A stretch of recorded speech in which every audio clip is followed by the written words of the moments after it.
Welcome to Comics on the Pyre, where everyone can come and indulge in all things comic related, whether it be movies, TV shows, cartoons, video games, or just comics themselves. If you love comic books, then show it by hitting that subscribe button to help this precious media that we all love thrive and flourish.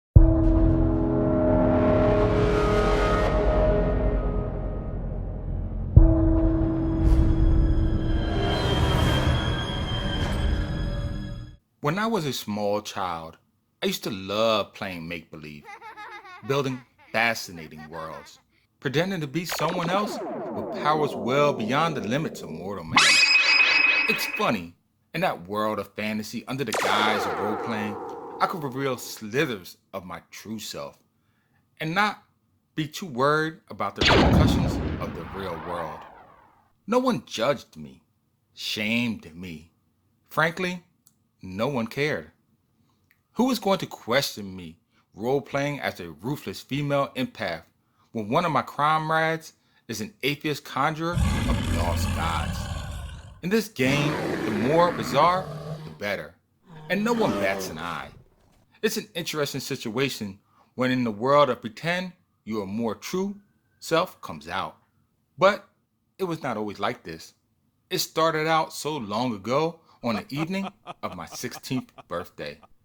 My sister Angela and I were heading over my best friend Solomon's house. Me and Solomon shared the same birthday. And tonight, we were having a game night / birthday party for the both of us. Up until that night, I hadn't seen much of Solomon during that time period, on account of Isabel, his new girlfriend. I personally never took much of a liking to her myself, and she never showed much interest in the game, but I guess she was down to play simply because of association. That's the night mine and everyone else's life in that room changed forever. Solomon had created this new RPG game that he was so proud of and was anxious for everyone to play. Looking back on that night now, that polyhedral die he wielded was strange and luminescent, almost mystical in nature. I never knew what it was made out of, but it hovered in his hand of its own accord, with an eldritch, phosphorescent light. And what happened next? No one except maybe Solomon could say for sure. Next thing we knew, it was 2 years later, and we all turned up back into the real world, under the cover of night on some dark abandoned wooded road. Well, truth be told, not all of us reappeared that night. And for some of us, more than memories were left behind on where we had been.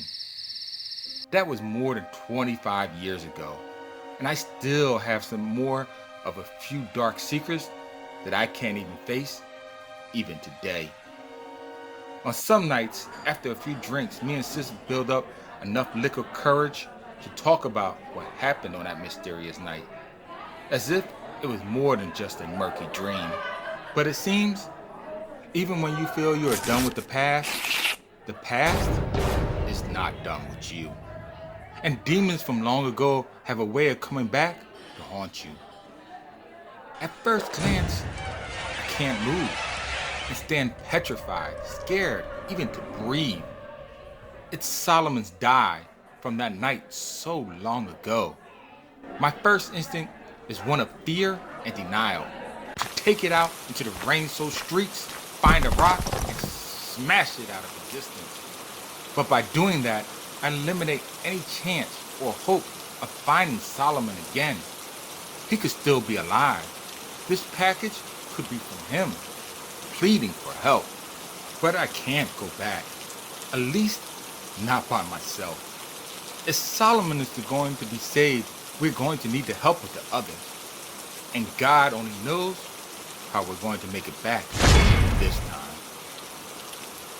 Hello, comic Argonauts. Today, I'll be going over Kieran Gillen's comic book series, Die. First volume entitled Fantasy Heartbreaker, that covers the first 5 issues on the ongoing series. When thinking on how to go about reviewing this series, the first thing that came to mind was the pacing and the plot. It was crafted expertly right from issue 1. Right away, you are introduced to all the main characters and revealed enough of the story in order to keep you coming back for more. Nothing is totally revealed, but you are only giving enough clues to what happened that mysterious night to the group of kids known to the world as only the Stratford Six. If I was to give a quick taste of what this comic was about in just a few words, it would be Jumanji mixed with Dungeons and Dragons with a twist of midlife crisis thrown in for good measure, as each of the characters well thought out and are dealing with their own personal issues, both in the real world and the fantasy world as well, leaving an interesting motley crew who clashes with each other as much as they do their enemies that is thrown at them throughout the game. Some handle their problems better than others, but to make it back to the real world, all of them must be of the same accord. To find out exactly what I mean, well, you're just going to have to read this comic for yourself to find out. Nostalgic childhood fans of D&D are going to feel right at home here, but not so much as to say that the role-playing game doesn't throw anything new at them for old-time fans. If you like the movie Jumanji, then give this comic a try. Hell, if you like stories of people with a lot of emotional baggages, give this story a try as well. As I personally give it a 3.5 out of 5, a very good ranking score. Until next episode though, please feel free to visit my YouTube channel, Comics on the Pyre, and fellow YouTuber Second Street Marvel for other videos like this one. Tap on that bell icon before you go, and oh yes, as always, until next time, keep reading my friends.